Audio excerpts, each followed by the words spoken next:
What's going on, my loves? It's Knowledge Butterfly. Always, as always, sending out peace, blessings, love, and abundance out into the ether. I'm going to jump into this video like I always do. This video is inspired by a movie I watched last night called Bedtime Stories. It's an Adam Sandler movie. I saw this movie years ago. However, I was inspired to want to watch it. I just felt the desire to want to watch the movie. So last night I watched it. And it's just crazy when you're now conscious. Hold on a second. I gotta be comfortable. All right.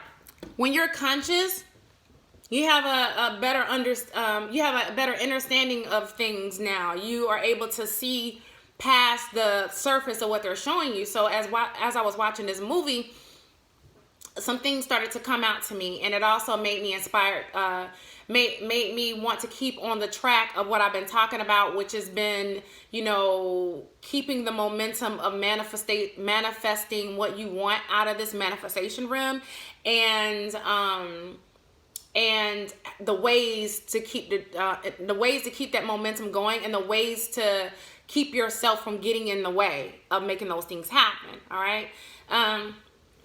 So basically, I'll just give you like a short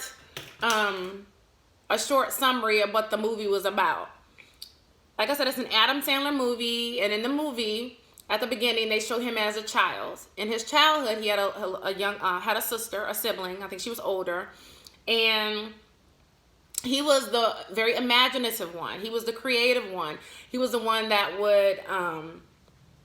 He was the one that was the closest to his father. So his father owned this hotel, and they lived in the hotel. His father wanted the hotel to be something for his children or whatever. However, his sister, played by Courtney Cox, as a little girl, though, she was not like any child. She was not very imaginative. She just would like roll her eyes at all the childlike stuff. So she was not connected at all to her inner child, her inner essence, and her true being, the way Adam Sandler's character was, his younger self. His younger self would like hide in different places in the hotel and just have fun and make everything an adventure. He was very excited about living there. He loved living there, and his father loved that about him. His father used to read him bedtime stories, and that was one of the things that he loved doing with his father. His father wound up having to sell the hotel because he wasn't really good with budgeting the money. Adam Sandler, when he was a little boy, he heard his father talking to the man that he sold the hotel to. The man told him that he would hire his son on as a manager once he got old enough. If he was, he agreed to do that because that was one of the conditions his father gave in order. One of the conditions he gave when he was negotiating selling his hotel. So fast forward to his adulthood, Adam Sandler now is no longer that imaginative little boy. He's a grown-ass man. He's in his 30s, and he works at the hotel, but he's not a manager. He's the handyman, okay?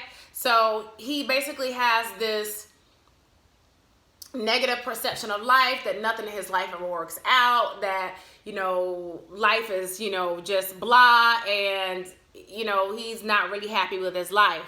His sister invites him to his niece's birthday party. His sister actually has 2 children. She has a boy and a girl, just like how when he was younger, it was just him and his sister, a boy and a girl. And when he gets there, they explain that him and his sister were estranged because she was married and her husband didn't like him. So he hadn't seen his sister or the children for 4 years. However, his sister wants him to watch the children at nighttime because she's going to be going to Arizona to look for a job because she's losing her job because her school is closing down. All right. She's a principal. Adam Sandler starts to babysit. So he sees that his sister is very health conscious. She doesn't allow the children to eat sugar, meat. She's plant-based. So she grows her own plants, and she makes all her own food out of plants.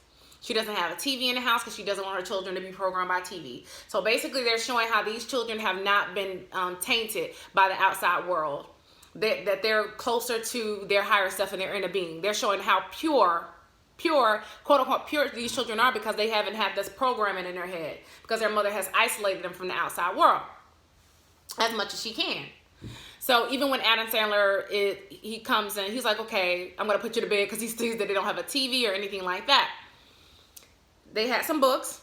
They want him to read a bedtime story. He looks at the books. He's like, these books are, this is not any fun. This is not playing on the children's imagination. So he decides he's going to come up with a story like his father did for him. So he starts to come up with a bedtime story, which is based off of his real life. Okay? All of the characters in the bedtime story were him and people he worked with. Okay? And also the children added in the mother's friend who was watching them in the daytime. Okay? So, he starts to come up with this story.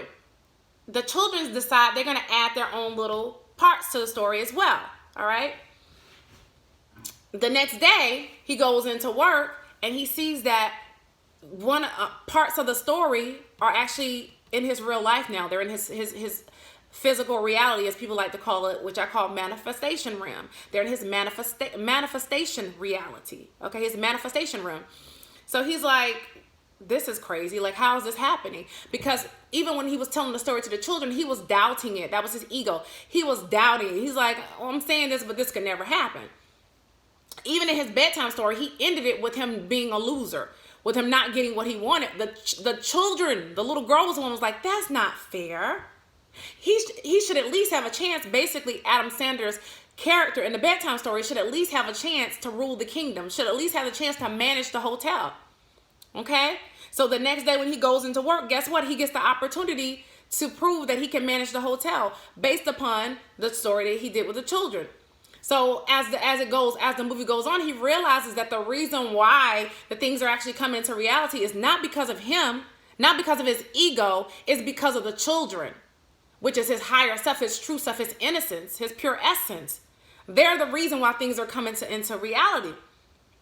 And he knows that whenever he tried to come in and change something, because it's what he thought, he tried to add the details, because he thought that he knew best of what he wanted. The children added details. It was like the children say, no, I don't like that. So they would change it to something, and he didn't like it, but it was actually wound up being better for him, so that when it actually did manifest and it came into existence, into reality, it was even better than he could imagine. Not only did he get the hotel, and the hotel was back in the original form like his father, he also got a woman out of it, a really nice woman. And so he was aligned to all of these things. But every story, bedtime story, his ego kept getting chopped at and chopped at and chopped at, which also happened and affected his reality. His ego kept getting chopped at and just knocked down a peg, which symbolizes our lives. We want all these things, right? We're all working on manifesting certain things that we want out of life. But in order to get those things, we are co-creating it with our higher self, with our true essence, with our real being. And in that movie, those children represented his higher self and his true being, and him as an adult represented his ego. And it just showed how he had to lose his ego and allow his higher self to truly create. Because when you get what you want, it's going to be better than what you could ever imagine. And when you have doubt thrown into the mix, which is your ego blocking you from getting the things that you want, you're actually delaying things. And you're also not only delaying things, you're also causing for yourself not to be aligned with, well, which is causing for you not to be aligned with it. That's the reason why it's delayed. You're not aligned with what you want. What you want is up here, and then your thought process is causing for your alignment to be here, or causing for you to be here. So you're nowhere near being aligned to what you want. So the basis and the moral of that Hollywood movie was that in order for us to get the things that we want, we have to allow our higher selves to align us to the things that we want, which means that we have to cut out all that bullshit that our ego throws our way and that our ego distracts us from, or our ego tells us that we can't have or we can't achieve. Okay? So I really just wanted to express that because I watched that movie and it made me think about, it being ego versus higher self. And you have to allow your higher self to take the reins in it, because your higher self already knows like how everything plays out. It knows if you take this door, what'll happen. It knows if you take that door, what'll happen. All right. So Just allow yourself to be. Allow yourself. And another thing, hold on. And another thing I did notice too is that he was also trying to get to what he wanted so bad that he was missing out on the time he was spending with his niece and nephew, which was the journey of getting to the thing that he wanted. So a lot of us are literally not being happy in the journey. We're not having fun in the journey. We're not being grateful for the journey. We're not enjoying the journey. How can you really be appreciative of something that you get if you're not seeing the beauty in the steps that it takes for you to get there? It's like a pregnancy. When a woman is pregnant, well, first off, before a woman is pregnant with a child, the idea of the child comes to form. That's how the child actually comes into existence. Everything starts with an idea or a thought. So the idea or thought of the child comes into existence. Then when you find, so then, you're having sex and the child is then created, the sperm meets the egg, and so now the child, that frequencies have aligned. So now a child is being created, and then you go through the 9 months or the 9 stages of that pregnancy. So you don't start from when you first find out you're pregnant and be like, oh, all I can think about is this baby being here. When I get the baby, this is all about when the baby is here. Because if you're skipping through all the 9 months that it takes, the 270 days that it takes for that child, the completion number that it takes for that child to actually physically be here, be in this manifestation realm, then you're missing out on the beautifulness of being pregnant and Fuljoying the experience of being pregnant, which is the first stage of seeing the baby bump, which is the next stage of, the bump getting a little bigger and you're starting to feel yourself bonding with your child. You sing into your child, Fuljoying that love that you're giving to your child and your child is giving back to you. If you're rushing to the stage or you've been in your last trimester, then you're missing out on that part. Then when you get in your last trimester, if all you can think about is, I can't wait till this baby comes because I'm so uncomfortable, you're missing out on the love of the child kicking in you. And the child moving around in you and just the beautifulness of that bond and of that time. Because you only have 9 months of the child being inside of you to bond with them being in your womb. And also for, the man that you love or the child's father to actually be able to experience that too before the child comes out. Just the idea of that child, because that child, literally just think of that child as your idea. It hasn't come out into reality, into this physical reality, into this manifestation realm. They are still an idea. They're still a thought until they actually come out and you're holding them. So think about the fact that you don't want to rush over that stage, and some people do rush over it, but some people actually enjoy that whole experience. Think about this as the same way. You are pregnant with your idea. You're carrying it around and you're going through each stage of that idea, and you're enjoying every stage. You're Fuljoying and loving every stage of it. So about time when your idea comes into this manifestation realm, into this physical reality, you're able to actually appreciate it so much more. You can look at it and be like, oh, I see my eyes, or I see my man's eyes, or, I can tell their spirit. That's how, the ancestors, the melanated people's ancestors, our ancestors would name a child based upon the spirit that they inhibited. You know what I'm saying? The spirit that they felt from that child. That's where the names came from. The names actually meant something. So you knew what to name your child. That's why if you look at ancient Kemet, if you look at that culture, that a lot of them would have the Amun name, like Amun-Ra. Or, they would be named after great kings and queens, because of the fact that they possessed that spirit, in them. So they were given that name because they knew that name would only magnify that spirit that was already in them. That's me getting on a whole nother subject with names, and I should do a video on that. However, I'm not going to get into that right now, the importance of a name, and that's why you should think about that before you name your child. But anywho's, so when your idea becomes manifested, like when that baby becomes a manifestation and it's real and it's tangible inside of you, inside your inside your arms, and you're just holding and rocking them and feeding them and all that stuff, Then you have people, when the child is actually here, you start complaining about, oh, I can't wait till they start sleeping at night. I got to keep getting up. So you rushing that part of that stage of their life, of them being and needing you so much. You want to be self-sufficient. You want them to sleep like you sleep. Then, you know, they get to the point where they're sleeping at night. You're like, oh, I can't wait to see them crawling. That's literally how we do our ideas. We want to rush and get to the next stage. And so we're not enjoying any part of this baby, which is our idea. We're not enjoying any part of this baby as it's growing and going through that particular stage, seeing the beauty in that stage that they're in at that very moment. The magicalness of a child, like suckling off of their mom's breast, you know, the beauty in a child when they first start to smile, when they start to use those muscles, they start to use those cells in their body, you know. Then we want to rush the child off to be walking. Then we want to rush the child off to be, I can't wait till they potty train because I'm tired of buying diapers and I'm tired of the money and this and everything. It's a rush. Everything's a rush. Then I can't wait for them to go to school because when they go to school, then I don't have to pay for daycare. Child go to school and they get the programming in them. Oh, I can't wait till the child to be an adult and get out of my house so I can start having to pay for them and whatever. So then the child is now an adult, and then you start thinking back to, oh, I remember when they were a child. Oh, I missed that. You wouldn't have to miss it if you actually Fuljoyed every bit of that experience. That is the reason why we don't get the things that we want right then and right there, because we would not appreciate them. We would not be grateful for them. We would rush, just like we're rushing every bit of it. We're showing that we're not ready for it. We're showing we're not ready for it.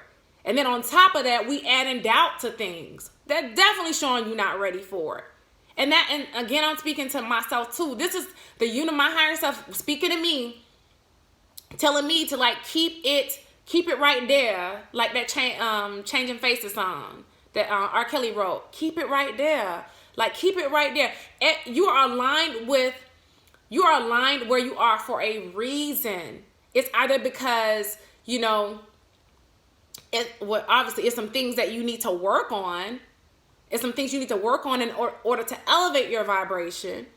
And the things on your outside world is telling you the things you need to work on to get to the next level. You just have to pay attention to the signs, because all the signs are out there, whether they be in angel numbers, whether they be, you know, a certain conversation that keeps coming up, like certain people coming to you talking about the same thing, whether it be the emotions you feel. How are you feeling? If you're noticing that you're starting to, you know, feel down and out or whatever, then you know you're not aligned with the thing that you want. That's one of the things Abraham Hicks talks about.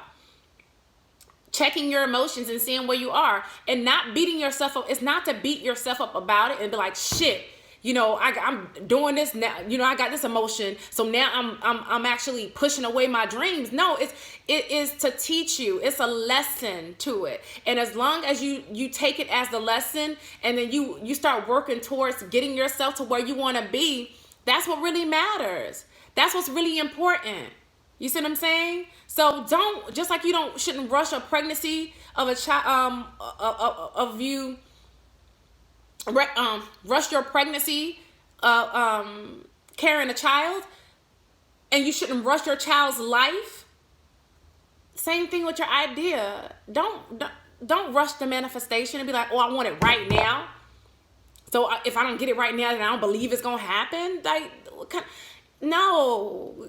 Love every moment, every day, every day that you wake up. You're like, oh, I'm closer and I'm closer. You can think that way. Oh, I'm closer and I'm closer, and to you know, my manifestation.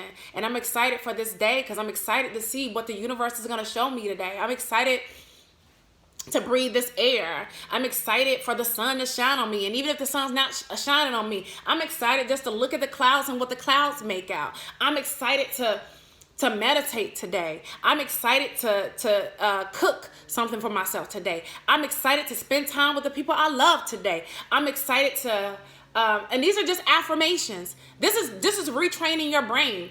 I'm excited to just be, to be able to not try to map out the details. I'm excited to just let life happen, you know, based upon me having my beautiful vibration that's in alignment with all of my hopes and desires.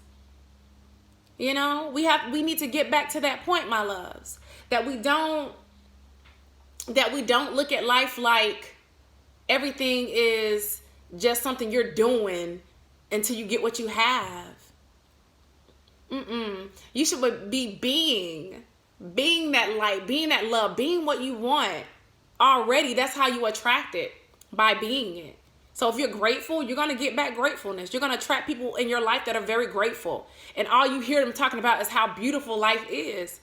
If you are happy, you're going to attract people who are also vibrating at happiness. If you feel rich, even though your bank account may not reflect it monetarily, if you feel rich, you're going to start attracting people who are rich around you. If you feel you're an entrepreneur, you're going to attract people who are entrepreneurs around you. That is how life works. The universe matches you with whatever vibration you are aligned with. That's how it works. It's not a match to match anger with love. It's not a match to match scarcity or poverty mentality with a rich mentality or an abundance mentality. No, they don't. It's literally, it's like something going over your head. It's like somebody saying something and it's going over your head because you're not aligned with it. That's why a lot of people can watch somebody on who's quote unquote conscious talking like I'm talking, and they be like, that shit ain't real. It's not real to them. You're right. It's absolutely not real to you because you're not aligned to it. So it's even like people who are attracted to my channel or who are attracted to other people's channels. You're attracted to it for a reason. Maybe at that moment you're aligned with it. But maybe if you decide not to watch it, if you decide not to watch it at the moment that it comes up to you, you may not even be aligned to it at the moment when you finally decide to watch it. So that's why you're supposed to actually do things based upon your intuition. When you intuitively feel it, because when you're at that moment, that means you're aligned with whatever has come your way, whatever you've been guided and directed to. So at that moment, you're supposed to do it. Then the law of attraction applies for what you actually want versus, oh, I thought about it, but I'm gonna write that down and I'm gonna come back and do it later. Now you're no longer aligned to the thing when you come back and do it later because you literally just threw logic into something that had nothing to do with logic. It was your intuition telling you to go do something. Anywho's, I'm going to go ahead and end it on that note. I just wanted to express that to you guys. I actually took some notes down, but I didn't really need them because I said what I needed to say. You know, I felt what I said. I felt that it resonated with me, and I know that it will also resonate with people who are on that frequency.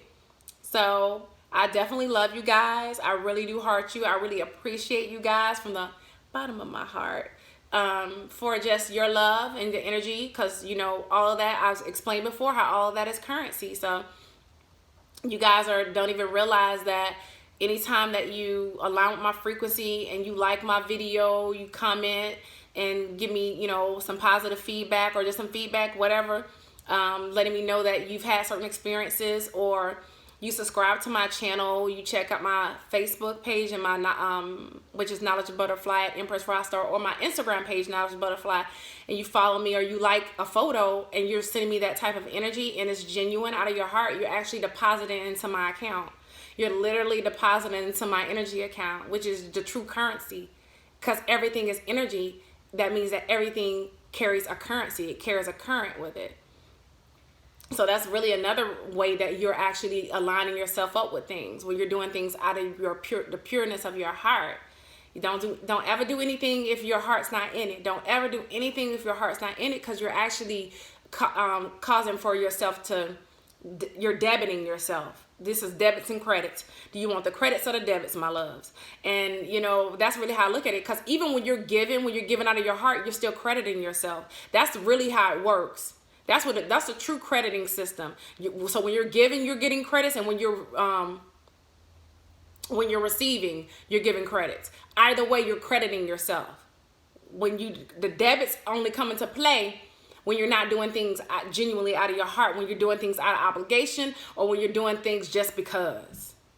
I'm just gonna do it just because I guess that's the right thing to do. No, don't do it.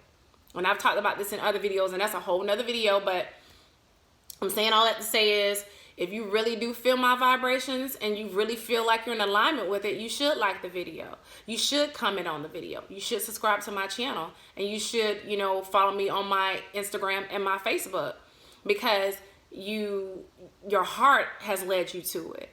Not your head, your heart. You know, and then it's even beautiful when your heart and your mind line up. That's when manifestation happens. And that's either in a quote unquote negative way or quote unquote positive way. I just prefer for my heart and my head to line up in a higher vibration, you know. So anywho's, my loves, I just wanted to share that with you. I really, like I said, appreciate you guys so much for everything and for your love energy and love frequency that you sent my way. And of course, I always send it back to you. That's why I give you it's like my heart coming out my chest, and I'm just, you know, throwing it out there to you guys. So thank you again, loves. Peace.